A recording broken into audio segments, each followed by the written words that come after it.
Hey guys! Kat here and welcome back to my channel. And for today's video nga is ipapakilala ko sa inyo yung alaga kong fur babies. And ito nga yung una kong papakilala sa inyo. Ang pangalan niya ay Coco! Di ba Coco? Coco. Ito ang original na baby ko, si Coco. Dami nagsasabi mataba daw si Coco, pero ayan, dinadiet na namin yan. Mahirap lang talagang papayatin tong alaga ko na to. And si Coco nga pala is magpa 5 years old na siya. So originally, nung nakatira ako sa mama ko, madami talaga kaming pets. Like meron kami mga Shih Tzus, tapos may mga Aspin, and then ito si Coco. Tapos nung humiwalay na ako sa parents ko, si Coco yung dala-dala ko. Kasi yung mga pugs talaga, sila talaga yung makulit, medyo mahirap alagaan, at saka medyo maselan. Ano lang kasi to si Coco yung kapatid niya na may sakit, nakita namin dati sa isang vet clinic nung nanganganak yung Shih Tzu namin. So cute na cute kami doon sa tuta na yon, yung nandun sa may sa vet clinic. Tapos yung front desk na kumakausap sa amin noon, sabi niya, ay meron pang mga yan, mga kapatid yan. Tapos pinapa-adapt daw. Tapos yun, yung mga kapatid ko, sabi nila, tara maghati-hati tayo, mag-adapt tayo ng pug. Without researching kung paano ba sila alagaan, or paano bang mag-take care ng pug. Dali-dali lang kaming bumili ng pug kasi nakyutan sila, nakyutan kami. And ito nga si Coco, hindi nila alam na ganun pala kahirap. Ang likot, alam niyo yung sobrang likot talaga, hindi siya maawat. Kawawasakan na talaga yung ibang namin, ibang alaga namin. Kaya ang nangyari, si Coco no, lagi bang kinukulong. Tapos kapag nandyan lang ako, ayan, pag nandyan lang ako, doon lang siya lagi nakakawala. Tapos ako yung pinaka-love niya. Parang feeling ko ako yung pinaka-love niya kasi parang ako lagi yung naglalabas sa kanya, ako yung lagi naglalaro sa kanya. Kami na din kasing alaga sa bahay. Kaya ayan, nung lumipat ako, nung iwalay ako sa parents ko, kinuha ko talaga si Coco kasi wala nang ibang mag-aalaga na sa kanya doon. Dahil hirap na din silang mag-alaga kay Coco. At least dito, nung nasa akin si Coco is malaya si Coco, hindi ko siya kinukulong, natutulog siya sa kwarto, natutulog siya sa kama, para talaga namin siyang baby ng jowa ko. Siya yung pinaka-baby namin. Minsan natatakot sila sa pagmumukha nito, pero ganyan lang yung mukha niyan.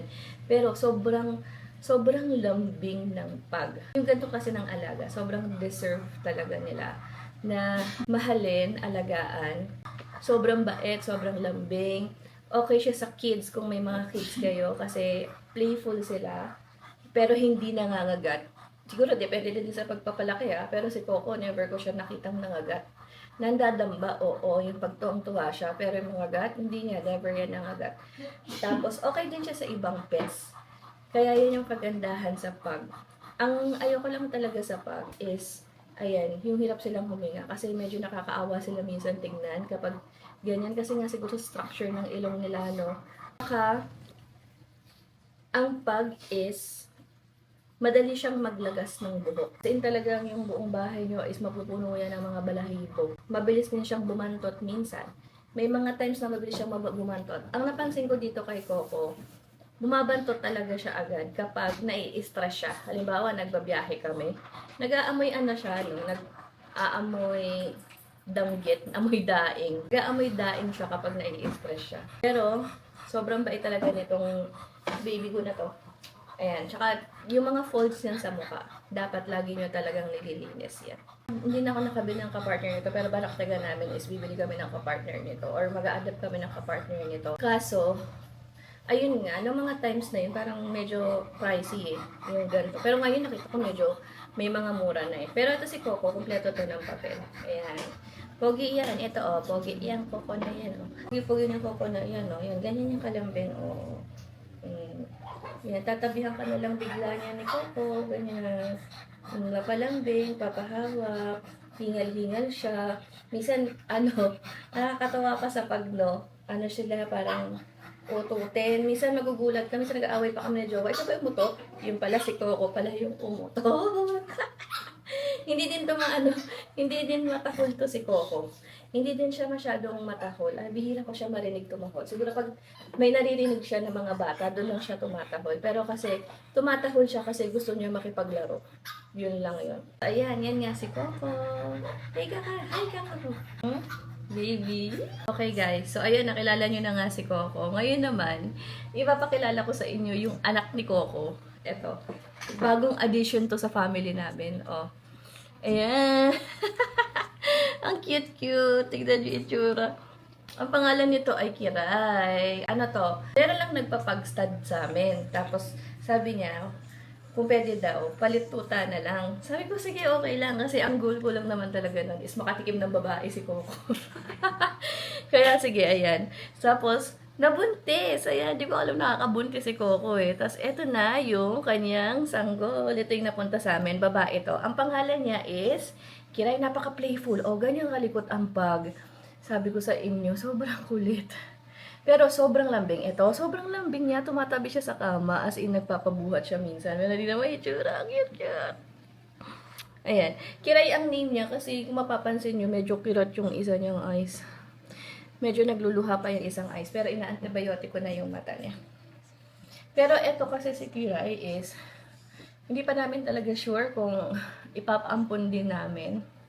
Kasi maliit lang yung apartment namin, sa totoo lang. And syempre, alam nyo na, yung mga landlord, minsan ayaw niya na madaming pets. Kasi ayun nga, meron akong isang dog, si Coco, meron akong pug. Tapos meron pa akong 2 Persian cat. So, hindi ko sure kung papaampon pa ba namin to or kung may mag-aampon. 'Di ba? Pero kasi gusto ko sana kung may mag-ampon sa kanya yung mamahalin siya. Kasi isipin nyo na lang yung mga babaeng pug is ginagawang paanakan talaga. Like, binili lang sila para mag-breed. Parang ayoko kasi ng ganon. Gusto ko yung mamahalin to. Tignan mo naman kasi yung itsura niyan. Oo.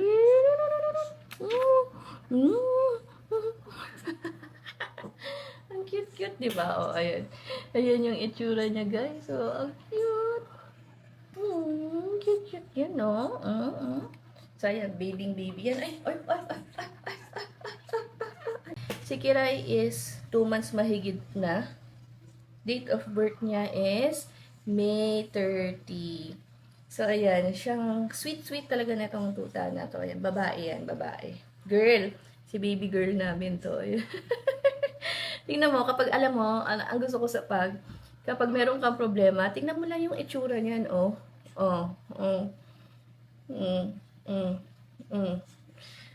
Tingnan mo yung itsura, nakakatuwa na agad tignan. Ang ano lang dito, kailangan kapag nag-aalaga ka ng ganito klase ng aso is mahaba yung pasensya mo. Kasi mga pag sobrang tigas ng ulo. As in, parang hindi natututo. Tapos, ang hirap nilang pagsabihan, ang hirap nilang sawayin. Kahit paulit-ulit mo nang sinabi. Si Coco nga hanggang ngayon, kaya naka-diaper pa rin siya kasi hindi siya natutong umihi. Kahit anong gawin naming turo sa kanya kung paano siya magwiwi. Hindi talaga siya. Alam nyo yun, parang ang hirap. O, tingnan nyo. Pero nagpe-play bite siya. Gusto na po ba? Ay, mama. Ayan. So, ayan nga, yung 2 nating pag. Ayan, pag yung mga aso ko dito sa bahay. Pag yung mga alaga natin dito sa bahay, guys. Isa pang kailangan, isa pang dapat na lagi kang meron is yung mga treats para sa mga alaga mo kapag meron kang pag kasi gustong-gusto nila yan. Pero ano din limit nyo lang yung pagbibigay kasi yung mga pag is mabilis talaga silang tumaba. So, ito nga yung ginagamit ko ngayon is yung Dr. Shiba Pro Immune. So, this is for stronger immune system. So, that's it. Ay, grabe. Naubos.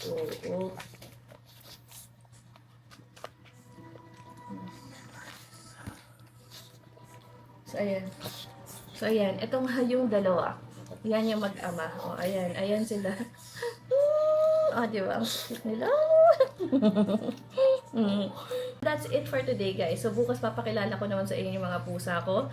So, see you on our next video.